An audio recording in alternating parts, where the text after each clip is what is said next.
ባይታረስ ኑሮ ልጅነቴ ናፈቀኝ ተመልሶ ላይመጣ። ማይክል ጃክሰን ልጅነቴ ናፈቀኝ ብሎ በአዲስ ነገር ከቻሳ ብሏል ማለት ነው። ልጁን እንግዲህ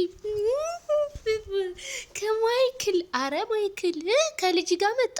አይ አላመንኩም። እንትን እንጂ አይሆንም ብዬ እንግዲህ ማይክል ጃክሰን ከልጁ ጋር መጥቷል ማለት ነው። ፏ በትን እያለ በኋላ ማለት ነው።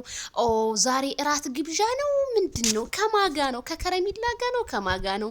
አይ ጥለመሞቻዋ የድመት አፍንጫ ታፈነፍላለች አለ ያገሬ ሰው። አይ የወለደ ሰውና ፍቅር የያዘው ሰው አንድ ነው ሲባል ሰማለሁ። መንገዳቸው በዛው ነው አሉ መተላለፊያቸው። ኦ አላማረኝም ቤተሰብዬ።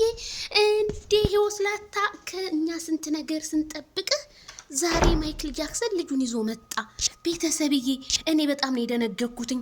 አናብስቶቹ የሄርሜላ አድናቂዎች ሰፍ ብለው ሲጠብቁት፣ ማይክል ጃክሰን ደግሞ ልጁን ይዞ መጣ።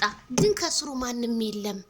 ማይክል ጃክሰን በቃ ብቸኝነቴን እመርጣለሁ፣ ከልጄ ጋር ነው መሆን የምፈልገው ሊል ነው ወይስ ምንድን ነው? አልገባኝም። አረ ግልጽ አልሆነልኝም ቤተሰብዬ።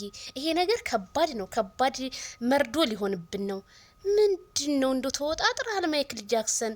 አይ ያንተ ነገር እንደው አረ ቤተሰብ ይሄን ነገር እንዴት አያችሁት? እንዴት ኦኬ ችግር የለውም ከልጅ ጋር ና፣ ግን ህዝቡ እየጠበቀ ህዝቡ ምላሽ እየፈለገ ያለው ሌላ ነው። አንተ ከልጅ ጋር መቼ ተገናኝታችሁ ነው? በሶስት ቀን በሳምንት 3 ቀን አረጋለሁ ያልከውን በቀን ከሩታ ጋር መገናኘት ጀመረ እንደ አብርሃም ቤተሰብ ሳናቀኛ ከካሜራ ጀርባ። እኔማ ያንን ካሜራዬን መክፈት ነው ያለብኝ። የርቀት ካሜራዬን አነጣጽሮ የሚያይልኝን እህት ወንድሞችን ማረጋጋት አለብኝ። በዚህ አይነት እንደ ማይክል ዋት በሉ ቤተሰብ ላይክ ሸር ሰብስክራይብ ለሁሉም ይድረስ። የነ ቶሎ ቤት ግርግዳው ሰንበሌጥ ተብሏል ተረቱ። እውነት ነው የድሮ ሰዎች